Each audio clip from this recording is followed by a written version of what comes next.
You might be missing the boat on one of the most important things out there, and it's called carbon. Sadly, I haven't done a really good job on this channel talking about it, but we're going to get into it today, and you're going to want to check it out. But before we do, August 29th through the 31st, 30th is my birthday, we're having the first ever Homesteaders United Jamboree. You're going to want to be there, and you're going to want to get your tickets soon, because our early bird tickets, there's only 50 of those, and they're going quick. There's only going to be 300 total because we want it to be a very intimate gathering, a lot of fellowship, and the time to be able to spend with one another. So, mark your calendars, August 29th through the 31st.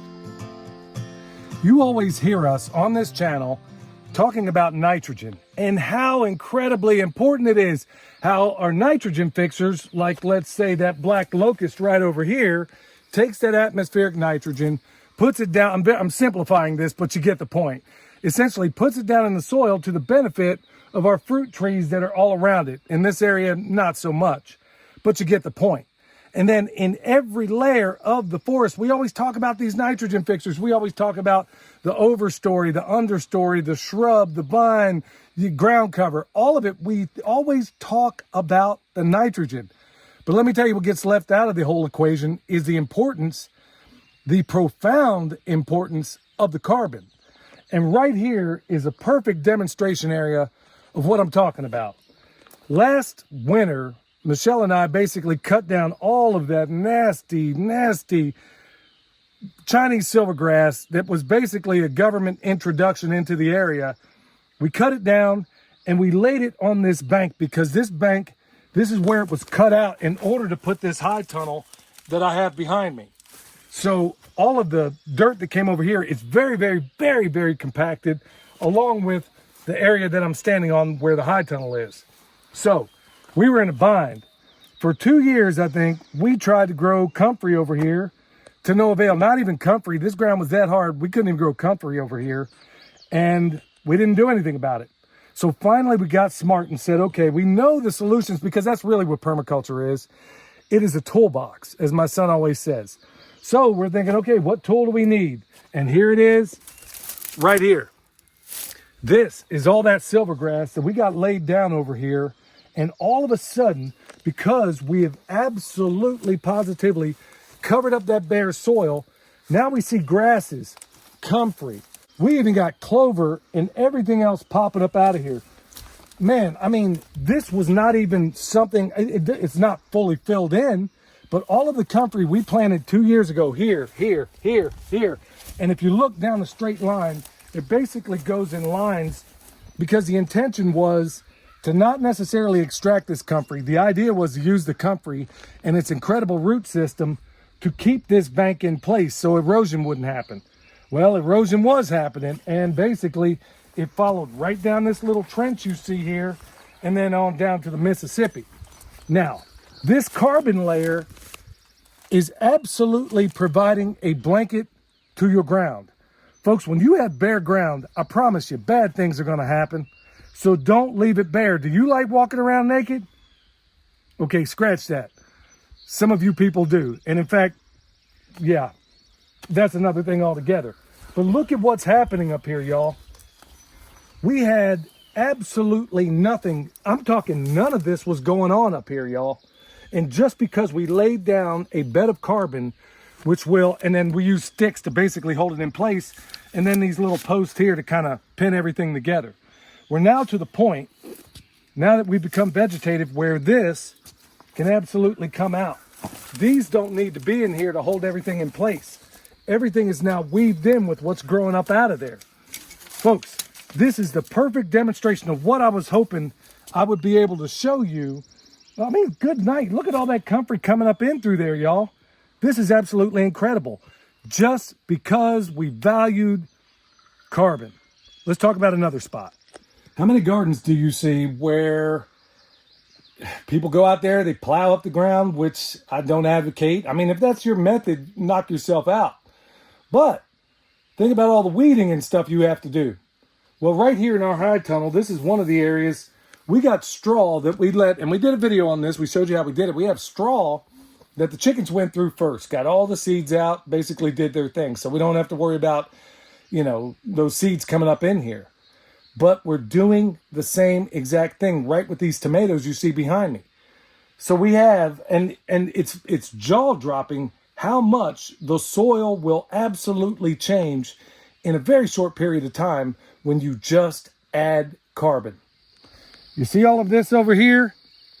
I mean, every nasty thing you don't want to have in your property, well, guess what? Every single bit of it used to be right here. Michelle and I, a couple of years ago, went ahead and did Jeff Lawton's instant garden. And this ground was as hard as 3 times 9, y'all. I am telling you, you could barely get a spade in it.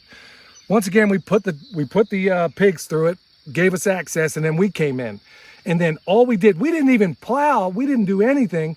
All we did was take the cardboard, essentially cardboard and more carbon in the form of, I think that was straw, it may have been hay, either one. And all we did was make that stuff about 1 foot high. In the first year that we grew into it, the harvest wasn't fantastic.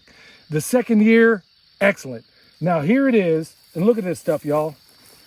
That is the carbon we're using right over here. So you can go from something that will not grow anything but weeds to something that's growing a pretty sizable piece of potatoes out here, right within the middle of our orchard out here. So, I mean, you can't beat it. And then here's one of the things I love about all this is that right out in the middle of all this, I got to do it without stepping. What do you got right here? Nitrogen fixing tree in the form of a red bud that is essentially, we got the potatoes holding the ground until we're able to turn this into more orchard.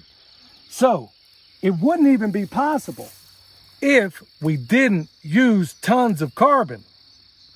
Do I even need to tell you about the carbon that is over here and then the carbon that's over there in our orchard?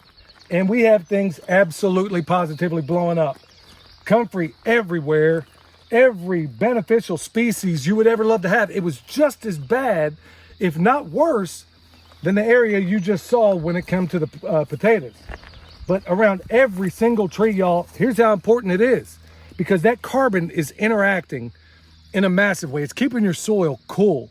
And it's doing all these wonderful things where that whole soil food web, the bacteria, the nematodes, protozoa, fungi, all those wonderful things that are down in that soil, they all get fed as long as we start with our carbon. In fact, y'all, check this out. Not planned, not anything. I'm just gonna pull back. These wood chips, by the way, 6 months ago, not even 6 months, were up to here. I mean, they were about 1 foot high. Let's pull back and see what we got. Look at that. You get about that far and we're turning into compost. That's how important it is. So around your trees, I mean, you hear me talk about this all the time, but I seem to only focus on, for some reason, nitrogen.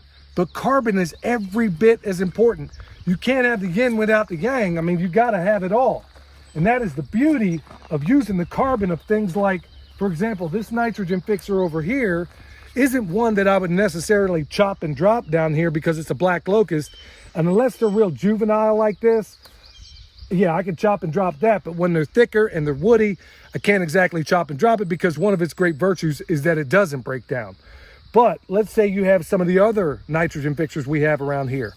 We use it precisely to see to our carbon cycle.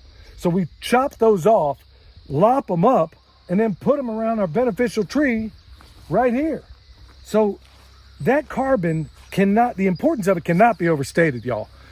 It is a profound value, but in so many cases, we tend to forget that it's every bit as important as the nitrogen fixers. Now let's go to another place and talk about carbon in an area you wouldn't necessarily think of it. Now you don't necessarily think about carbon when you're looking at a pasture, but it is of vital importance out there as well. And by the way, the sheep are grazing right alongside this orchard.